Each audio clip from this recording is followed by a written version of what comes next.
Alors là, on vient d'assister à quelque chose d'historique. Pour leur première participation en Coupe du Monde, les amis, pendant que tout le monde les voyait perdre face à l'Espagne, l'Espagne qui aujourd'hui est champion d'Europe en titre et le Cap-Vert est seulement 67e du classement FIFA. Donc en temps normal, l'écart entre les deux équipes est énorme. Sauf que le Cap-Vert aujourd'hui est venu avec une seule idée en tête, défendre tout court. Ils étaient pas là pour s'inventer une vie, y a qu'à voir les statistiques. Seulement 3 tirs au total pour le Cap-Vert dans le match et 22 tirs pour l'Espagne. Le réel problème de l'Espagne aujourd'hui, c'est le fait d'avoir joué sans Lamine Yamal et Nico Williams sur les côtés. On a vu aujourd'hui que sans ces perturbateurs là, l'Espagne c'est très moyen. La preuve, Oyarzabal pendant 30 minutes en première mi-temps, il a touché 0 ballon. Carrément, c'est un record, c'est le premier joueur à faire ça dans une Coupe du Monde depuis 1966. Même temps, j'ai envie de dire, comment tu veux toucher un ballon si tes ailiers c'est Ferran Torres et Gavi? T'es mort d'avance. Et en plus de ça, au milieu, Pedri c'était pas trop ça aujourd'hui, Fabian Ruiz j'en parle même pas. Y'a que Rodri qui se débrouille un peu. Et bien évidemment, ceux qui les a le plus posé problème, ou celui qui les a le plus posé problème, c'est cet homme. Bosignan aujourd'hui, c'est tout simplement une masterclass, ce qui nous a sorti. Y'a qu'à voir comment Rodri se tenait la tête. Y'avait rien qui rentrait, il attrapait toutes les balles. Et je tiens juste à rappeler que le gars il a 40 ans quand même. Défensivement, lui et ses coéquipiers se sont donné corps et âme jusqu'à la fin. Et ce qui m'impressionne encore plus dans tout ça, c'est que malgré qu'il n'arrivait pas à aligner 3 passes en attaque,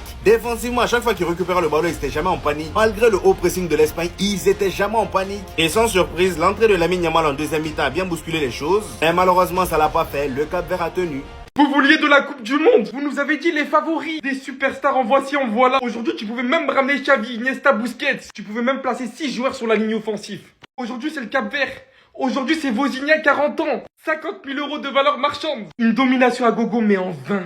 Et on vous avait dit quoi? Respectez l'Afrique. Pour le coup, choqué, il peut l'être. J'ai un flashback d'Arabie Saoudite-Argentine dans ma tête de la dernière Coupe du Monde. Bien que tous les scénarios ne sont pas voués à être les mêmes. L'Espagne a joué, l'Espagne s'est procuré énormément d'occasions. Même de Cucurella, le nouveau latéral du Real Madrid, qui a fait un travail incroyable pour ses coéquipiers. Mais des fois, il faut pas chercher. Le Cap-Vert a fait preuve d'une résistance inouïe, une solidité dont j'ai pas les mots. Hormis de montrer une continuité de leur dernière performance, montrer que désormais, il n'y a plus de complexe. Montrer que désormais, les pays d'Afrique sont à respecter. Bien évidemment, c'est son match retour. De l'autre côté, Nico Williams n'était pas là non plus. Mais sans ce duo, au final, on a sorti cette Espagne faible, les gars. D'un manque de réalisme, mais cruel. Le Cap-Vert réalise la meilleure opération possible ce soir. Et l'Espagne est désormais dans l'obligation de prendre énormément, mais alors énormément, les prochains matchs à venir au sérieux. Les gars, Cabo Verde Franchement, grand respect au Cap-Vert pour ce match nul 0-0 face à l'Espagne. Alors oui, l'Espagne a ultra dominé. Ils ont poussé du début à la fin. Ils ont eu 50 000 occasions. Mais les Cap-Verdiens ont défendu comme s'ils allaient sauver la nation. Chaque ballon, ils l'ont joué à 200%, les gars. C'était beau à voir carrément. Parfois, on aime le beau football. Mais là, ce soir, s'il y a un truc que je retiens, c'est la très très belle mentalité des Cap-Verdiens. En termes de solidarité, waouh! Tenir pendant aussi longtemps face à une Espagne qui pousse. L'Espagne qui a fait rentrer tous ses joueurs. Ils ont fait rentrer Lamine Yamal, ils ont fait rentrer Williams, Merino. Ils ont mis tous les joueurs offensifs qu'ils pouvaient. Mais ils sont tombés sur Vozinha. Vozinha, quel match! Quel match de sa part, il a fait je sais pas combien d'arrêts. Un nombre incalculable de parades. Pour moi, c'est lui l'homme du match, carrément. Les défenseurs du Cap-Vert, pareil, vous aussi, vous êtes tous hommes du match.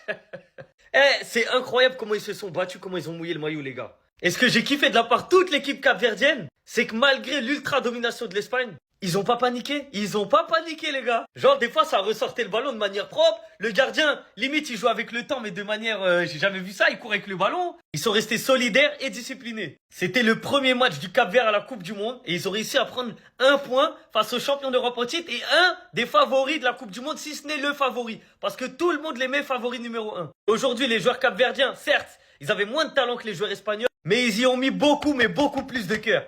Ne pas céder face à une telle pression... Chapeau Cabo Verde. Quand je vous disais que j'ai l'impression de voir le Barça quand je vois cette équipe d'Espagne, et je vous disais pas ça par hasard. 4 joueurs sur 11 dans cette compo, c'est des joueurs du Barça. Le contexte du match, tu vois, même les commentateurs, c'est Benjamin Da Silva ou Martin Fonseca, t'as l'impression de voir le Barça. En dehors de ça, encore une fois, on voit cette Yamal dépendance. Il a fallu voir l'entrée de Yamal pour commencer un petit peu à avoir de la percussion, de la verticalité, à avoir des changements de rythme. Et bien sûr, Ferran Torres qui va continuer à nous hanter, les frères. On s'est dit, c'est bon. Pendant 3 mois, on le verra plus. Pendant 3 mois, on le verra plus jouer. Là, encore une fois, les gars. Voilà. Du Ferran Torres dans toute sa splendeur, les gars. Du Ferran Torres qui est là pour te rater toutes les grosses occasions. Regardez-moi cette occasion, les frères. Regardez-moi cette occasion. À un moment donné, les gars, ce joueur, c'est plus possible.